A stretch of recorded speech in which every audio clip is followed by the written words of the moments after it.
welcome back to Be the Topper. This is part 3 of chapter 4 Introduction to Derivatives. इससे पहले मैंने इस chapter के 2 पार्ट्स आप लोगों के लिए बना दिए थे. अगर नहीं देखे हैं तो एक बार ज़रूर उनको देख लेना. और आज हम करेंगे अपना पार्ट 3 और शुरू करेंगे सबसे पहले 4.1 से. ठीक है, टाइप्स ऑफ डेरिवेटिव कॉन्ट्रैक्ट्स. आज की वीडियो में हम देखने वाले हैं कि डेरिवेटिव कॉन्ट्रैक्ट्स कितने टाइप के होते हैं, कौन कौन से टाइप के होते हैं, ये सब चीज़ें हम देखेंगे.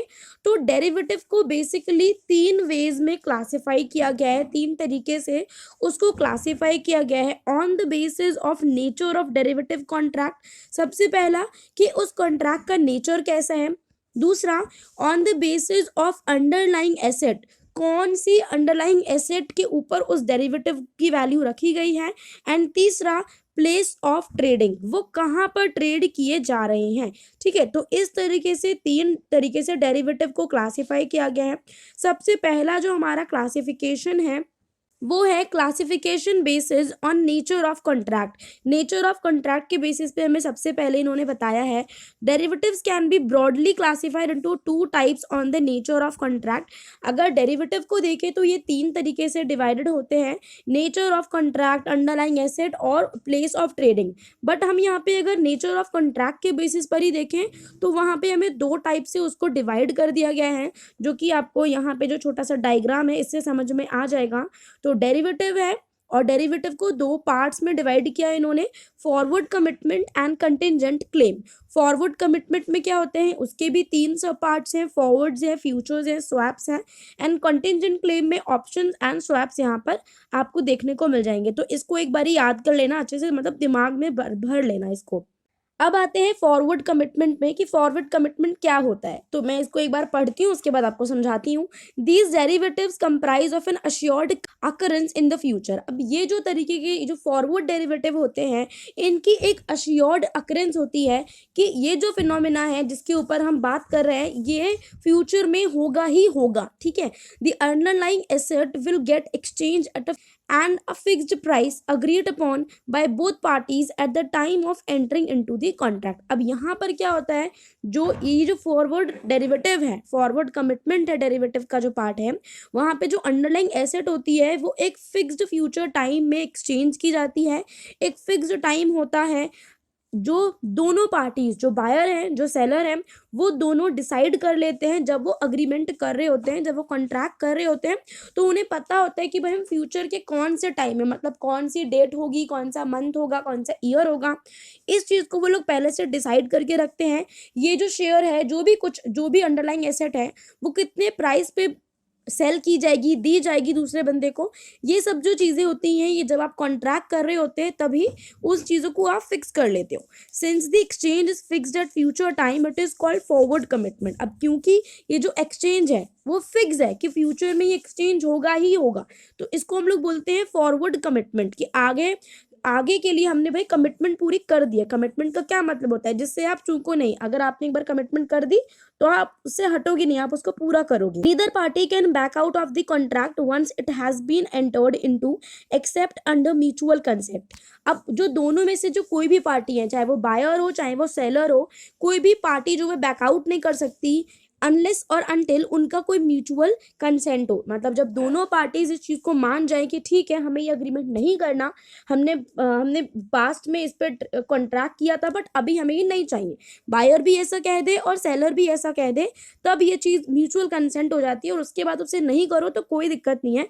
बट आप अकेले, चाहे बायर हो चाहे सेलर हो, कोई एक अकेली पार्टी अकेले बैकआउट नहीं कर सकती. Futures, forwards and swaps are 3 main type of derivative that fall under this category. अब जो forward commitment में होते हैं बेसिकली, तो उसको क्या कहा जाता है, forwards and swaps जो होते हैं वो फॉर फ्यूचर्स हो गया, फॉरवर्ड्स हो गया एंड स्वैप्स जो आप हो गया आपका, ये फॉरवर्ड कमिटमेंट में आते हैं, जिसके बारे में हम डिटेल में आगे आगे जाके पढ़ेंगे.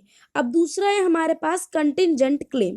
कंटिंजेंट क्लेम क्या होता है, इसको भी एक बार देख लेते हैं. These derivatives comprise of an exchange subject to a certain event occurring at a future time. अब ये जो डेरिवेटिव होते हैं ये एक ऐसा एक्सचेंज होता है बेसिकली जो कि बेस होता है कि कोई सर्टेन इवेंट फ्यूचर में होने वाला है, अगर वो होता है तब ये कॉन्ट्रैक्ट होगा, और अगर वो इवेंट अगर नहीं हुआ, मतलब अगर वो नहीं हुआ तो ये जो कॉन्ट्रैक्ट है ये नल एंड वॉइड हो जाएगा। अब इसको पूरा पढ़ते हैं। अगर इवेंट होता है तो दोनों पार्टीज हैं वो फिक्स्ड फ्यूचर टाइम पे, फिक्स्ड प्राइस पे, जो भी टर्म्स एंड कंडीशन थी वो कॉन्ट्रैक्ट जो उन्होंने किया था पास्ट में वो उसको फुलफिल करेंगे।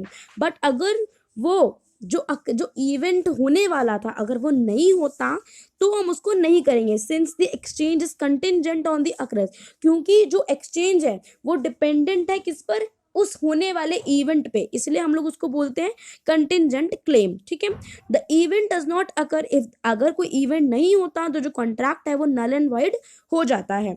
And option and swaps come under this category, option and swap जो होते हैं वो इस कैटेगरी के अंदर आते हैं। अब हमने पढ़ लिया नेचर ऑफ कॉन्ट्रैक्ट। ठीक है, अब क्लासिफिकेशन देखेंगे कि अंडरलाइंग एसेट के बेसिस पे कौन से डेरिवेटिव्स होते हैं। तो यहाँ पर आपको बता रखा है टाइप ऑफ डेरिवेटिव और यहाँ बता रखा है आपको उसकी अंडरलाइंग एसेट। तो इक्विटी हो गया, इक्विटी का अंडरलाइंग एसेट क्या होता है, स्टॉक शेयर।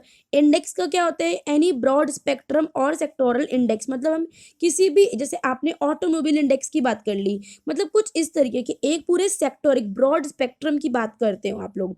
तो इंटरेस्ट रेट का अगर अंडरलाइंग एसेट देखो तो वो क्या है, डेट इंस्ट्रूमेंट हो सकता है, loans, asset backed securities. Currency का क्या होता है underlying asset, foreign exchange. Commodities का क्या होता है, कोई भी कमोडिटी वहां पर हो सकती है, कोई भी कमोडिटी इन द सेंस कोई भी गुड्स कुछ भी हो सकता है।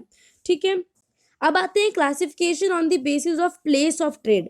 अब हम देखेंगे कि एक कुछ डेरिवेटिव ऐसे होते हैं कि वो ट्रेड वो कहाँ पे ट्रेड किए गए हैं इसके बेसिस पे वो क्लासिफाई किए जाते हैं। तो derivatives can either be traded over the counter और ऑन एन ऑर्गेनाइज्ड एक्सचेंज। अब जो डेरिवेटिव है वो ओवर द काउंटर का मतलब होता है कि मतलब एकदम बायर एंड सेलर एकदम सामने सामने है और वो आपस में अपना आराम से ट्रेड कर रहे हैं। ठीक है, ये हो गया ओवर द काउंटर जो कि एक इनफॉर्मल वे होता है। और एक तरीका ये होता है कि आप ऑर्गेनाइज्ड एक्सचेंज में जाते हो, वहां पर आपका डेरिवेटिव जो है वो आपकी ट्रेडिंग हो रही है। Based on the place of trade they are called OTC derivatives and exchange traded derivatives respectively. अगर कोई derivative over the counter trade किया गया है तो उसको हम लोग बोलते हैं ओटीसी डेरिवेटिव्स, और अगर कोई डेरिवेटिव एक्सचेंज पे ट्रेड किया गया है तो उसको हम लोग बोलते हैं एक्सचेंज ट्रेडेड डेरिवेटिव। ठीक है, आगे आते हैं। Usually forward some types of option swaps exotic products are OTC derivatives। अब ये आपको याद रखना है, फॉरवर्ड जो होते हैं कुछ टाइप के, ऑप्शंस जो होते हैं, स्वैप्स जो होते हैं, है ना, वो सब क्या होते हैं, OTC डेरिवेटिव होते हैं। And future exchange traded options are exchange traded derivative. Future हो गया एंड एक्सचेंज ट्रेडेड ऑप्शंस जो है वो एक्सचेंज ट्रेडेड डेरिवेटिव्स होते हैं। तो गाइज आज की वीडियो के लिए इतना ही। आई होप आपको वीडियो पसंद आई होगी, पसंद आई हो तो लाइक कर देना, चैनल पे ना हो तो गाइज प्लीज सब्सक्राइब कर लेना, आगे भी आपको ऐसे वीडियोस मिलते रहेंगे। एंड अगर कुछ भी सजेशन देना है तो कमेंट कर देना। Till then bye bye, thanks for watching.